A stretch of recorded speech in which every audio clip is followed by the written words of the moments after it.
Welcome to day 5 of 30 days of eating for me and my dog on a carnivore diet. Now, if this is your first video, I do recommend starting from day 1. That's where I kind of go in depth about what this series is about. And if you do want to start this series from the beginning, I'll put a link in the description where you can access that first video. But just as a general recap, I'm logging, tracking, and documenting everything that we consume. And then at the end of each day, I go over the nutritional information and the cost. And one thing you'll notice in these videos is that when I go over the nutritional breakdown, there are some holes in nutrition. There's some areas that could really be optimized. So as I go along with this, after the first week or two, I'm going to really start trying to optimize the diet to see if we can make the carnivore diet as well-rounded and as balanced as possible using only animal products and carnivore foods. So if you're new to this channel, my name's Jacob, and Apex is all about humans, dogs, and the foods that bonded us. So if this kind of stuff resonates with you and you want to follow along as we try to optimize this diet, be sure to like, subscribe, and turn on notifications so you don't miss any of the future videos in this series.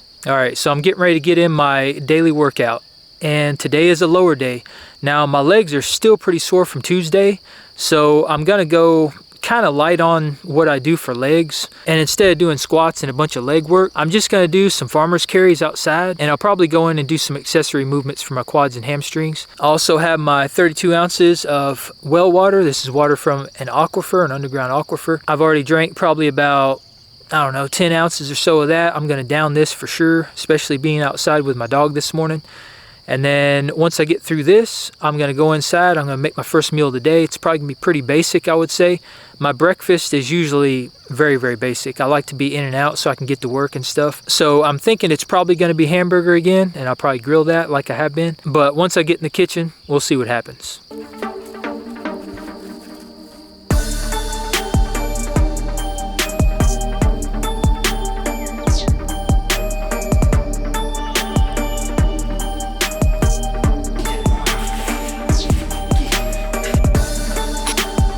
Alright, my workout, my farmer's carries are done. That was pretty tough. So if you probably haven't guessed by now, I'm going to have ground beef. Following that intuition. And I love ground beef on the grill. It's a beautiful day outside, so that's what I'm going to have. And I have right at 17 ounces. So this ground beef is 75/25. This is local beef from a local butcher shop. And since I am cooking it on the grill, I cook it pretty rare, but some of the fat's going to render off. So I will log it as 80/20 to account for that. But I'm going to get this grill fired up, get these burgers on, and I'm gonna eat. Alright, breakfast is done and I'm ready to eat. So I have my 17 ounces of ground beef. I've got 2 tablespoons of butter. I'll probably end up eating more than that. We'll see how I feel. I've got some homemade bone broth, which is still kind of slushy. I love eating it like this after my workout, and a little bit of pink Himalayan salt. So the total cost for this meal, the 17 ounces of ground beef, I get that for $2.99 a pound. So that's $3.18. The butter, I get that $5 for a box of 4, so that's 31 cents. So the grand total for this meal, because my bone broth's free, I make that myself, is $3.49.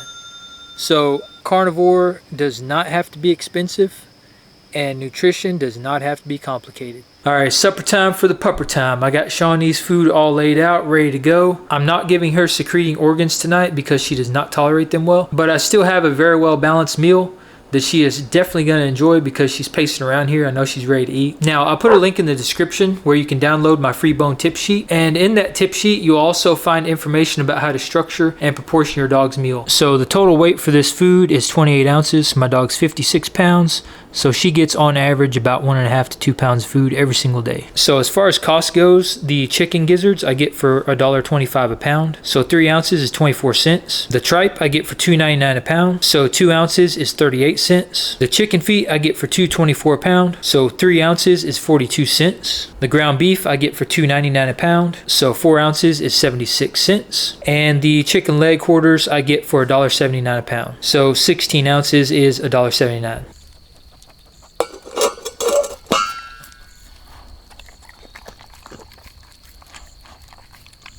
So the total cost for her meal today is $3.59. So with that being 28 ounces of food, that comes out to be $2.05 a pound. So again, pretty consistently much cheaper than most kibble, especially premium kibble. Now, I did not include any bone broth in her meal tonight because I ran out, so I'm gonna have to make some so I can start adding that back in. I like to put bone broth in there pretty much every single meal, because she had a joint issue when she was younger, and adding bone broth and all that collagen to her meals has helped her out immensely. All right, so as for me, I was digging through the freezer and I happened to see some pork chops in there. I forgot I bought some like a couple weeks ago from a local butcher shop. So I'm gonna have some pork chops because that sounded good. All right, so here's my big pack of pork chops, and it looks like this is right at 19 ounces. All right, I also have 3 ounces of already cooked and rendered smoked brisket fat. So I'm just gonna heat this up in a cast iron skillet. And for these pork chops, there is some bone in here. So I'll make sure to weigh these bones when I get done eating it and account for that. And I'm only going to track in chronometer the actual meat. And there's a pretty decent amount of fat on here, but I have a feeling these are going to lean down quite a bit when I cook them on the grill. So I'll probably be adding quite a bit of fat and butter to this because I think it's going to be a little bit too lean for my liking.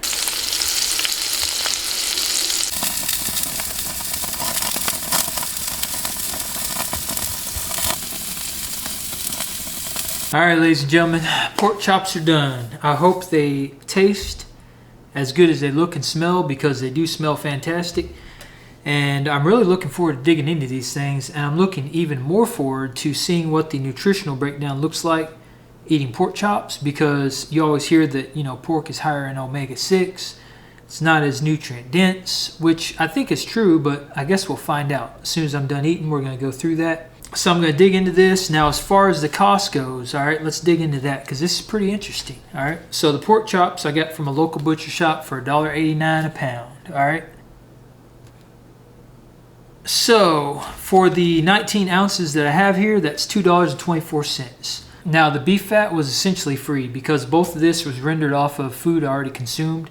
This is stuff I had sitting in the freezer, so no cost associated with that. The 1 ounce of cream cheese is 38 cents. I get that from Kroger. It's like $3 a box. The 4 tablespoons of butter, that's going to cost me 64 cents because I get a 4-pack from Kroger also for $5. So the grand total for this entire meal, 19 ounces of meat, is going to be $2.63. All right, I mean, it doesn't get much cheaper than that. And this is a lot of food. So for $2.63, this is about as good as you can get. Now, my total for the day, if you include breakfast and dinner, $6.12 because breakfast was $3.49. When you add in Shawnee's food on top of that, breakfast, dinner, and her food, the total is $9.71.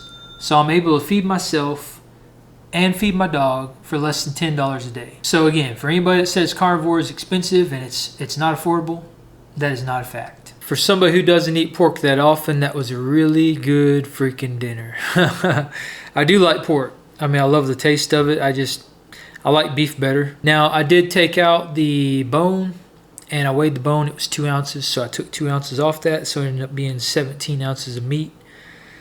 So let's get into the nutritional data. Let's see how this pork stacked up against the previous days. All right, total calorie intake for the day was 3,946. Again, almost 4,000 calories. That's pretty consistent. That's consistent with about what I eat normally on a day-to-day basis, apparently. So my calorie surplus was 830 calories today after exercise and, you know, working around outside, walking around outside, all that good stuff. So still in a surplus of almost 1,000 calories.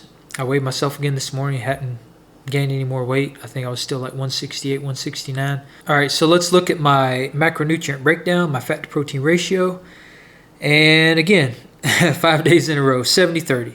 All right, so again, I'm not planning any of this out. I'm not planning my meals. I'm just literally grabbing whatever sounds good, going with my gut, going with my intuition, and it's very consistently been 70-30. So that is probably going to be pretty optimal for me because that seems to be what I gravitate towards. Protein intake for the day was 275 grams. Fat was 308, so a little higher on the fat today. Vitamin C, actually, I got 2% vitamin C today. Apparently, it recognized that there was a little bit of vitamin C in something I ate, so that's interesting because yesterday it was 0. Iron, 242%. B12, 6 times my RDA. Calcium, 25%. Again, I'm not really consuming much calcium-rich foods. I had bone broth this morning. Aside from that, it was probably just the bone broth and the dairy. There's a little bit of calcium and stuff in the meat. If I want to bump that up, more dairy, eggshell powder, bone-in fish, stuff like that. Folate, 21%. That one's been consistently low in the 20%. I'm definitely confident I can bump that up easily based off what I saw the other day when I added liver.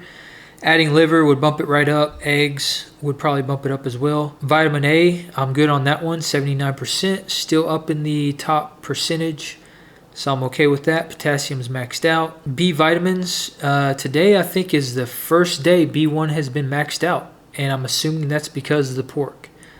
So that's kind of interesting. It's been roughly, I think, 80 to 90%, but today it was actually maxed out. So I guess pork has more B1. Vitamin D, 42%, roughly half, a little less than half. I was out in the sun quite a bit today, so I'm good on vitamin D. But if I wanted more nutritional sources of vitamin D, I could easily bump that up with fatty fish, fish oils, dairy, eggs, all that kind of stuff. I could easily bump it up. Vitamin E, 33%, still low on that if I want to bump that up. I saw the other day that including just a little bit of salmon, only had 4 ounces of salmon, that bumped that up a little bit. So seafood, chicken, probably more pork would raise that up some more. Vitamin K, 16%. This one's been pretty consistently low as well, but I'm still convinced that I can get that one up with more cheese, liver, eggs, butter, poultry. I think that would come on up some more. Copper, 59%. A little low on copper today, which is interesting. I'm not concerned with that because that one's been pretty high, and every time I eat liver, it maxes out. So 59% for a day is not going to hurt me. Iron, 242%. It's a little bit lower than normal, I think. I think it usually gets a little higher when I eat only red meat, which makes sense, obviously. And then anytime I add in organs like liver, it bumps it way up. So magnesium, 60%. That one actually is a little higher than I thought it would be, but I'm totally fine with that. I mean, as you know, if you've been watching these videos, I do magnesium therapy first thing in the morning as soon as I roll out of bed. So I'm getting plenty of magnesium, and dietary sources of magnesium are not optimal. Food is very depleted in magnesium, and it's not very well absorbed because most nutritional sources of magnesium are plants, and most of the magnesium gets bound up in the plant toxins. So I'm good on that. Manganese, that one's low, very low, 5%. All right, so I am going to have to do some experimentation with manganese, and I'm still convinced that adding in oysters, mussels, poultry, eggs, I think is going to bump that up, but I will experiment with that to make sure. Phosphorus, potassium, selenium, sodium, all that's good. Maxed out on all those. Zinc is maxed out, 4 times my RDA. Okay, so this is the area where I was really wondering about with the pork. So omega-3, I did not meet my RDA for omega-3 today. I'm at 87%. And omega-6 climbed up to 56%. I think it was in the 30s yesterday, and I think it's been in the 30s or lower consistently. So pork obviously does have a little more omega-6 in there. Not a tremendous amount. I mean, I still have more omega-3, so it's still anti-inflammatory, which is good. But the omega-6 did come up a little bit. So my omega-3 to omega-6 ratio is not as strong as it has been,